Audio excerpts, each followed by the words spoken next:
Hey YouTube. So it's Kai the Casual again, and you know what? I keep wanting to stop recording these videos on my phone. I wanted to put out my Elimination Chamber video today, but stuff just keeps happening.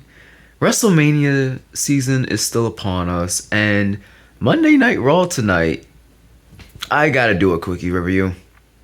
I have to, because see, even when they try to put out a mid episode, big stuff just seems to happen around this time of year. Hi, Chloe. Nice to see you. Anyway, yeah, wearing my Final Boss t-shirt. Uh, okay. Let's start from the top.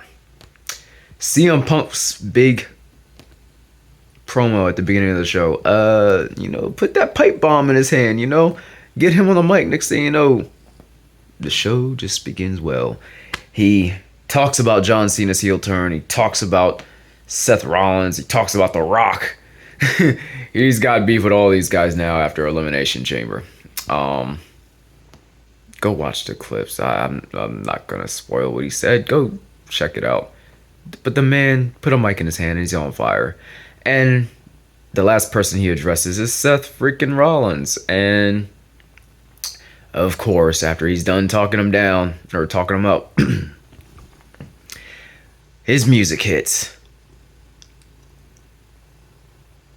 And they start fighting for the rest of the segment, and it is wild. The road agents have to get involved, the producers get involved, pull them apart, blah, blah, blah. The brawl lasts a very long time. Later on in the show, they brawl again backstage, and Adam Pearce, in a separate scene, talks to Seth Rollins. Seth just pleads with him. He's like, this is the easiest thing, or this is the easiest part of your job, just do it. Next week on Raw, they're in MSG, Madison Square Garden. New York is eating right now. This show was in Buffalo. It's a cage match between CM Punk and Seth Rollins, seemingly to end all this.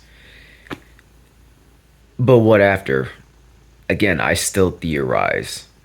Gosh, really need to say these videos for these theories for Fantasy Book Fridays. But mini theory for right now.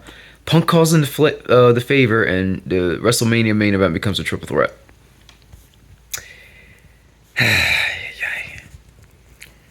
But one of them has to lose in that steel cage. And Seth is incensed on making sure that Punk doesn't make it to Mania. I think Punk makes it. But he would have to win next week. He would have to win. There's no stake saying the winner that goes to the main event, though. So, what is it? This has to be the end of the rivalry, right? I mean, it's a steel cage match, not Hell in a Cell. Which is the typical story rivalry ender. So I don't know what's going to go on there.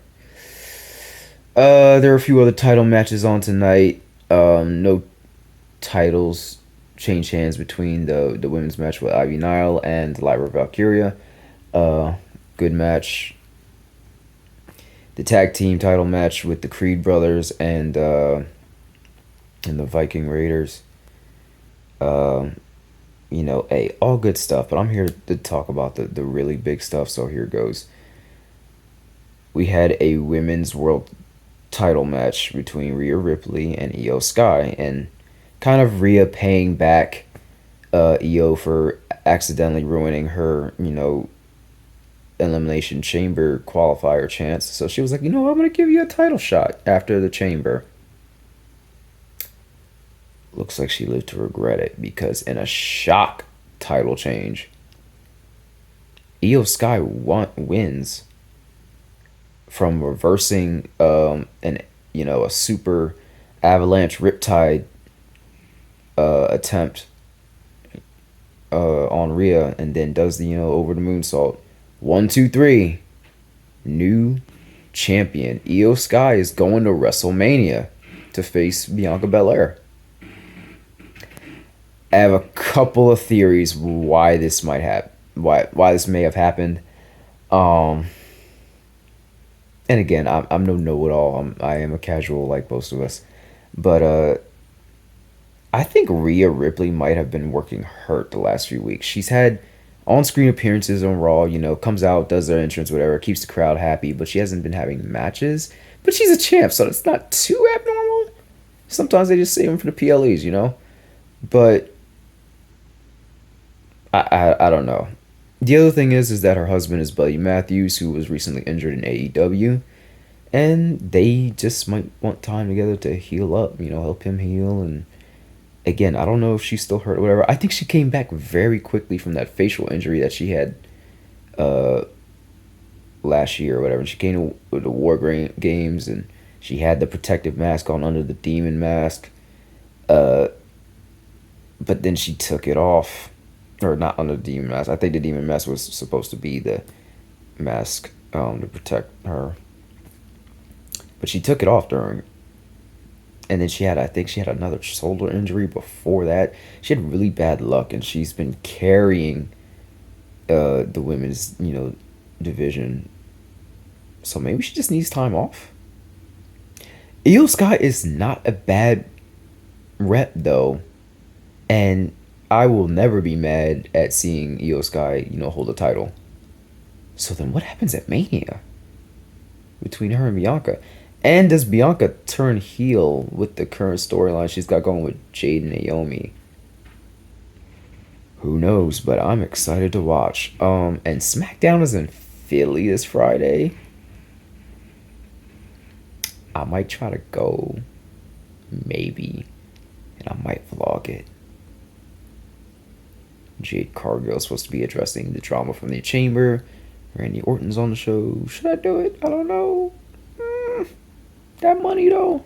WWE loves getting their money, but anyway, maybe not. I don't know.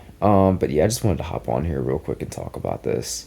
That's my theories of why they did this. I'm not really sure why, but it's bedtime and I still have a day job, so you know the drill. Like, comment, subscribe, ring that bell to keep up with everything we post on this channel.